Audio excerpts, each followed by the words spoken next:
Super রাষ্ট্রপতি শাসন চালাচ্ছে নির্বাচন কমিশন। মোথাবাড়ির ঘটনায় ষড়যন্ত্রের অভিযোগ তুলে সরব হয়েছেন মমতা বন্দ্যোপাধ্যায়। রাজ্য প্রশাসনকে ঝামেলার বিষয়ে কিছুই জানানো হয়নি বলে অভিযোগ তৃণমূল নেত্রীর। তার কথায় বিডিও, এডিএম, এসডিও, আইসি পাল্টে গিয়েছে।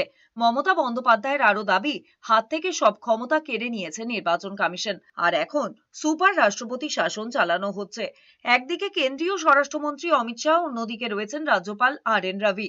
মোথাবাড়ির ঘটনা নিয়ে মমতা বন্দ্যোপাধ্যায় বলেছেন, বুধবার রাতে যে ঘটনা মালদায় ঘটেছে তিনি জানেন না কারা করেছে, কিন্তু তাকে কেউই খবর দেয়নি, কারণ এখানকার মুখ্য সচিব এখনো পর্যন্ত তার সঙ্গে দেখা করেননি।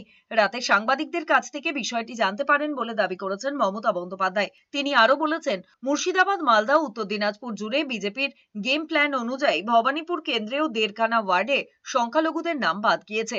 এখানে ঢেলে বাদ দিয়েছে। মমতা বন্দ্যোপাধ্যায়ের আরো দাবি, 1,20,00,000 নাম বাদ যাবে, তাই সুপ্রিম কোর্টে গিয়েছিলেন।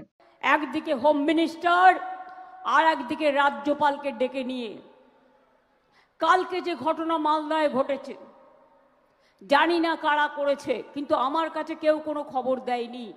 এখানকার নির্বাচন ক্যান্সেল করে রাষ্ট্রপতি শাসন জারি করা, আপনারা কি সেটা চান? না আপনারা শান্তি চান?